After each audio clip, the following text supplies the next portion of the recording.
So fáilte roh an teachta é an céad method ar riamh.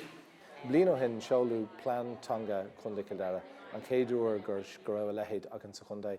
Agus is de sé seo do gachéine tacht agus an plan sin na phlé, fecinn cá Willamid, seolm de denna dulcan cén, agus scéalte ahrú lena chéile.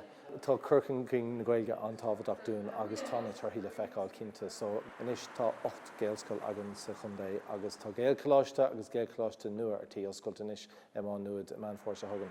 Chomátha sin tá 8 níonra agus tá grúpaí cosúla Kildare le Gaeilge, Sultan Solán agus glónaí agus grúpaí eile ag obair sa chundé chun an Gaeilge thugan amach íon Pobail agus imeachtaí agrú.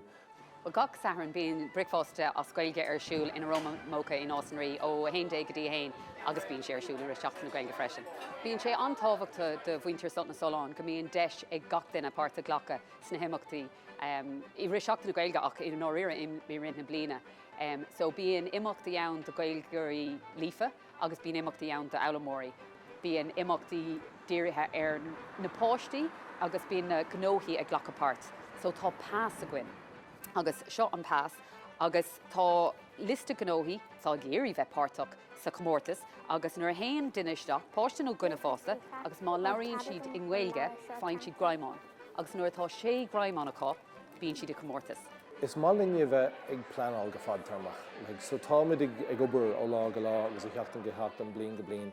Ach tá muidir breanú 10 mlíon ar aghaidh agus 20 mlíon ar aghaidh. Agus táid ag géirí go méid ionad agan agus cultúrlinn agan mar cuid don pleanáil sin. Tá talamh Pobail agan san Solán 33 achra agus tá takeíocht agan ó chóir le chunda Kildare agus óna ranfartaithe ligs na Solán an cultúrlinn sin a thugáil agus ionad Pobail ceartaí dhéanamh. So sinna tá tastáil ná go méid 10 daoine teach le chéile in ionad ceart go féidir linn ceol, cultúr agus an Gaeilge a chéileora i gceart.